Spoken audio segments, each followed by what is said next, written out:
So I was seeing this guy, and the last time we hung out, he tried to convince me not to use a condom, and I asked him to leave.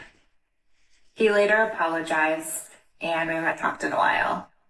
He called last night, and we were chatting, and he was like, I haven't heard from you in a minute. I was wondering if it's because you went on birth control. Maybe you've been hormonal. I said, no. I told you I don't take birth control because it makes me feel like shit. He said, well, one of the other girls I'm seeing just started this non-hormonal birth control. Maybe that would work for you. I cannot believe I'm here. Like, I went from being married to hearing one of the other girls I'm sleeping with, you should try the birth control she's using so I can you without a condom. I hate it here. Hi world, it's my first TikTok, and I have a really pressing question. I have been divorced for a couple of years after 33 years of marriage, and here's what I gotta know. Does it get easier? Because it's starting to feel like the whole purpose of dating is to go out with strange men to endure really awful things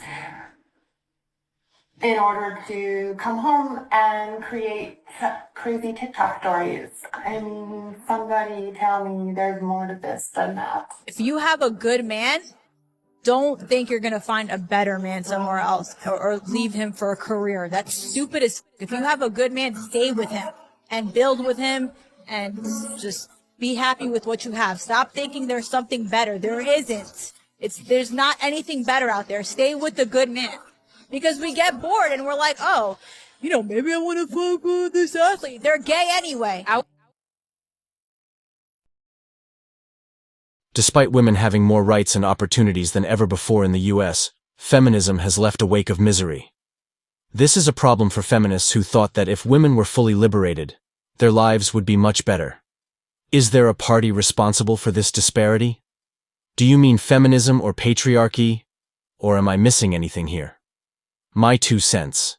I think it's inevitable that salaries will be cut in half if the labor pool is doubled. What was once an option for women to work is now considered standard practice. Even if she hires immigrant women to help out, it's still assumed that a working mother will do everything alone. Why? Because women are more likely to choose a mate who has achieved greater achievement in life. An imbalance between the number of successful men and women is a problem. There is no shortage of women seeking the attention of these very desirable men, so they can pick and choose who they date. If a relationship doesn't work out, they can quickly go on to another. Who then stands to gain from this predicament? Their worth has dropped, thus not many guys can afford to. Fewer women than men, and not for the same cause. The few highly esteemed males at the very top of society reap the benefits. To keep up with the competition in high-salary professions, these people frequently work long hours. If we adopt a more pessimistic outlook, we could contend that capitalism comes out on top in this case. Marriage becomes a privilege for the rich, widening the income gap, and wages fall even further as the birth rate falls and requests for more immigration rise. From this perspective, feminists may be viewed as capitalism's hapless pawns. The gradual poisoning of family values and culture by feminism has caused men to withdraw emotionally from women. Despite feminism's early focus on equality, the benefits that women enjoy today are frequently disproportionate to their gender. It appears that the present aims of feminism are subjective.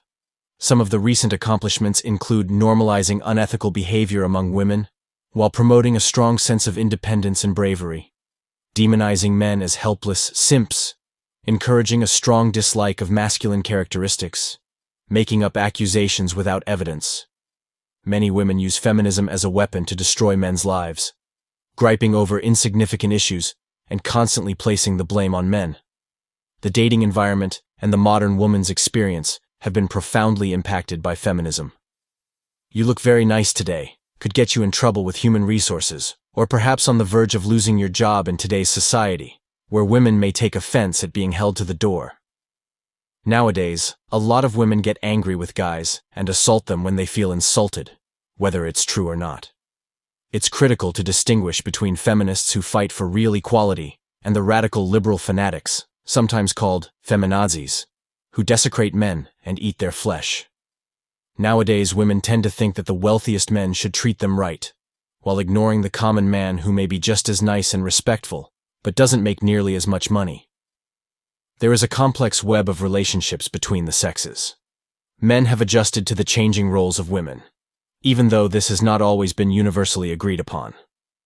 Men nowadays don't conform to women's ideals, and women already have to deal with a reality that doesn't live up to their expectations. Where have all the good men gone, is a question that many articles on Google address. The dream of marriage for millions of women around the world may remain just that, a dream. Anxieties about marriage chances are on the rise as the number of single women, sometimes called old maids, continues to climb. But some women have sold their honor and virginity for the sake of sex in the hope that it will bring them a spouse. Modern society has shifted its focus away from males in leadership roles and toward a new generation of strong men who reject the value of nuclear families. Assuming he is a decent father and pays his bills on time, society will look the other way and let a man live his life as he pleases. The result is a new breed of men called super alpha males, who are no longer bogged down by the responsibilities of family life and can instead focus on building their own personal empire. The emphasis here is on the joy of women, while children frequently take the hit as a result of these changes. The value of women continues to decline as men adjust to a society where they view women as possible divorce threats. As a result, they either get ready for the possibility or decide not to be married at all. Basically, males no longer see women as important. As a result of their diminished value, they experience deep uneasiness and, regrettably, are more likely to engage in dangerous behaviors, such as sharing naked selfies. More and more men are unwilling to put up with what they see as women's flaws, and this is reflected in the rising popularity of mail-order brides, to use a metaphor. Even if these flaws were formerly tolerated because of the importance of the family unit, this mindset continues. After women reach the age of 30, they are frequently viewed as expendable and unattractive. Sad but true, many women on eHarmony and similar sites are having trouble presenting themselves as desirable romantic partners. When women were younger and more physically appealing, they could use that to their advantage when courting a potential spouse. If a man broke his pledge, he would face shame from the church and society at large, and the prospect of having to pay child support would follow. He can lose friends and possibly become an outcast. On the other hand, modern males experience less limitations. The only reason women still want men to commit past their prime is because of financial concerns, which men nowadays are well prepared to handle. When you put it all together, you realize that single moms are fighting social isolation and trying to get through each day without turning to drugs. As a short-term remedy for their feelings of isolation, they seek for brief, pointless meetings with men who don't value them. Still, they weep themselves to sleep most nights because they can't cope with the emptiness around them. And that concludes today's discussion on MGTOW voice. Don't forget to like, subscribe, and hit that notification bell to stay updated on future videos. Share your thoughts in the comments below, and I'll see you all in the next video.